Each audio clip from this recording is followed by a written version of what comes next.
ادامه جنگ در شمال پایتخت، مقاومتگران و طالبان بار دیگر در پنجشیر و تخار درگیر شدند. افزایش بدرفتاری طالبان با غیر نظامیان، افراد ملکی در پنجشیر از سوی طالبان شکنجه شدند. خانواده‌شان در انتظار اخراج. هلال احمر ترکیه برای مهاجران داوطلب به بازگشت به افغانستان وعده کار داد. تقابل قدرت‌ها بر سر افغانستان. قدرت‌های بزرگ در مورد تمدید معافیت سفر مقام‌های طالبان توافق نکردند. و نمایش دایی مهربانتر از مادر. پاکستان خواهان آزادسازی پول‌های مسدود شده افغانستان شد.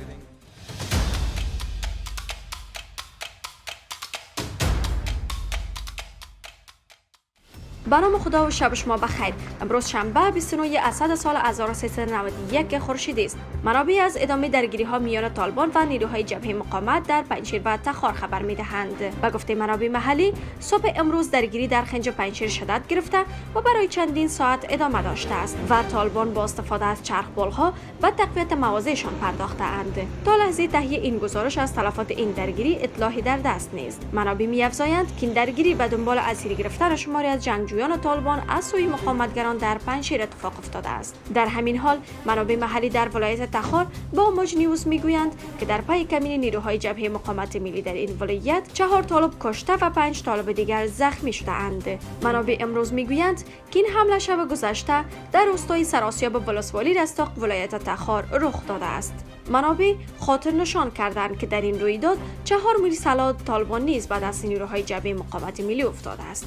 این در حال است که شب جمعه در حمله نیروهای جبهه مقاومت بر یک قرارگاه طالبان در مرکز ولایت تخار نیز 2 طالب کشته شده و 1 طالب دیگر زخم برداشته است. از اثر این حمله 5 میرسلای طالبان نیز به دست نیروهای جبهه مقاومت افتاده است. طالبان همواره درگیری در پنجشیر و ولایت‌های دیگر را رد کرده و نبرد مقاومت را فیسبوکی می‌دانند.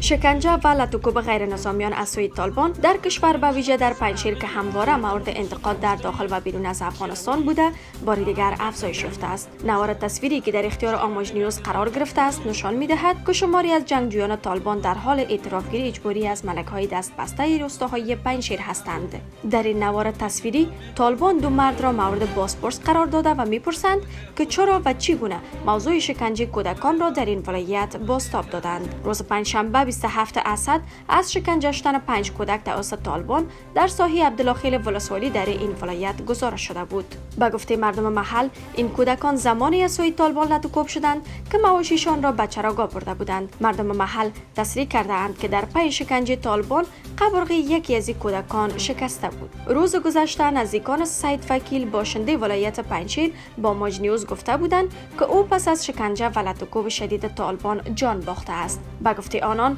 طالبان این مرد را چند روز پیش بدون هیچ جرم در منطقه شهیدان بالا در روستای پیشخور ولسوالی حصه اول ولایت پنجشیر شکنجه و به صورت شدید لطوکوب کرده بودند. این در حالی است که بر روایت منابع محلی در تخار، طالبان پس از 2 حمله نیروهای جبهه مقاومت ملی بر مواضع آنان در این ولایت 10 غیر نظامی را بازداشت کرده اند، اما طالبان به صورت رسمی در مورد هیچ یک از این موارد واکنش نشان نداده اند.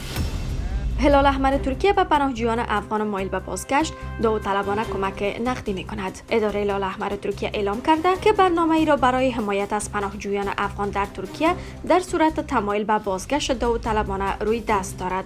بر اساس این برنامه برای آن دسته از مهاجران افغانستان که برای کاریابی به ترکیه رفته‌اند و حاضر شوند به کشور برگردند کمک نقدی صورت می‌گیرد تا کسب و کار کوچک برای خود را بیاندازند. شماری از افغان‌های مهاجر در ترکیه اظهار تمایل کردند که اگر برایشان زمینه اشتغالزایی فراهم شود به کشور باز می‌گردند، اما شماری دیگر گفتند که امنیت روانی و اجتماعی برای آنان مهمتر از اشتغال است. ترکیه طی ماه‌های گذشته روند اخراج اجباری پناهجویان افغان در این کشور را که فاقد مدرک قانونی باشند روی دست گرفته و صدها تن را به صورت مستقیم به افغانستان بازگردانده است. این در حال است که شمار افغان‌های پناهجو در ترکیه که عموماً قصد پناهندگی به کشورهای اروپایی را دارند، بعد از سقوط جمهوریت به دست طالبان به میزان قابل توجهی افزایش یافته است.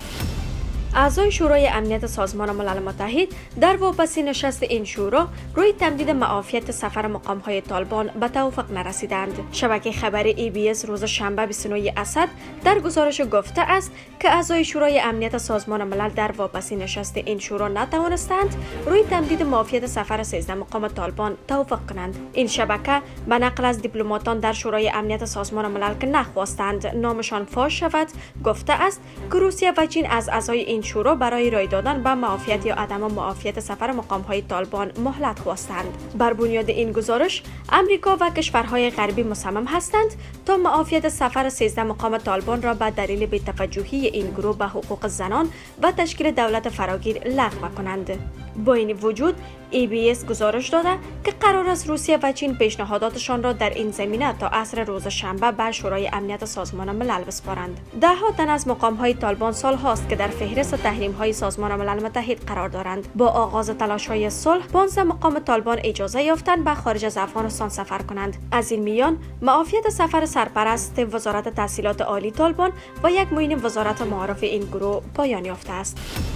اسلام آباد بار دیگر با تاکید خواهان آزاد شدن 7 میلیارد دلار دارایی‌های افغانستان از سوی ایالات متحده آمریکا شد. عاصم افتخار سخنگوی وزارت امور خارجه پاکستان در یک نشست خبری گفت آمریکا باید فوراً 7 میلیارد دلار دارایی‌های افغانستان را آزاد کرده و به صورت مشروط به رژیم طالبان اجازه دهد تا از این بودجه برای مقابله با بحران اقتصادی و انسانی در این کشور ویران شده از جنگ استفاده کند. آقای افتخار همچنان تاکید کرد که پاکستان خواهان این است که این آزادی نباید بدون هیچ گونه محدودیت انجام شود. سخنگوی وزارت امور خارجه پاکستان با اشاره به پناه دادن طالبان به ایمن الظواهری رهبر القاعده و کشته شدن وی در کابل افزود که این موضوع نگرانی‌های عمیق را در مورد انحراف منابع مالی به گروه‌های تروریستی تقویت می‌کند، اما این مورد نباید آزادی پول‌ها را به تأخیر بیندازد.